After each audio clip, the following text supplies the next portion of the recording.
ہمارے یہاں تو رمضان کا پلان ہی کچھ اور ہے. کچھ لوگ تیاری کر رہے ہیں. کیا تیاری کر رہے ہیں؟ یا سامان خرید لو مہنگا ہو جائے گا, یہ کپڑا خرید لو, یا اناج خرید لو. کچھ پیسے بنانے کی تیاری کر رہے ہیں. کچھ نوجوان ہوں گے جو ذرا کرکٹ ٹورنامنٹ کی تیاری کر رہے ہوں گے.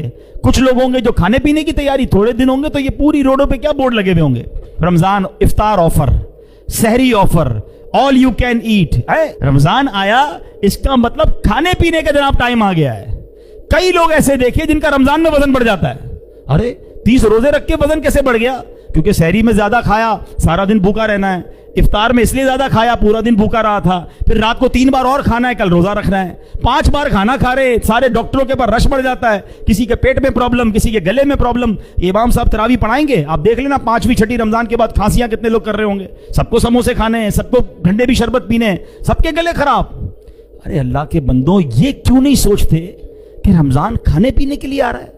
ساری زندگی کھاؤ نا, کس نے منع کیا ہے؟ ارے میں یہ سوچتا ہوں کبھی یہ کیوں نہیں لکھا ہوا ہوتا کہ تراویح آفر, تلاوت آفر, دعا آفر ہے. دوست بھی ملیں گے تو آپس میں بات کر رہے ہوں گے, آج کدھر افطاری کرنی ہے, کدھر سحری کرنی. یہ کب کیوں نہیں کہتے آج کدھر نفل پڑھنے ہیں, کدھر تہجد پڑھنا ہے, کدھر مل کے قرآن پڑھنا ہے, کدھر مل کے دعائیں کرنی ہے؟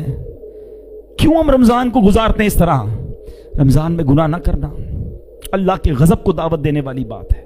رمضان صرف عبادت میں گزارنا ہے, رمضان صرف نیکیوں میں گزارنا ہے. اور وہ کیسے گزرے گا, اس کے لیے ہمیں ابھی سے دروازے بند کرنے ہوں گے, وہ سارے جس کے ذریعے میں گناہ کرتا ہوں. مجھے وہ دوست نہیں چاہیے جو گناہ کی طرف لے جاتے ہیں. مجھے وہ چیز نہیں دیکھنی ہے جو مجھے حرام کی طرف لے جاتی ہے. مجھے وہ چیز سننی نہیں ہے جو مجھے حرام کی طرف لے جاتی ہے.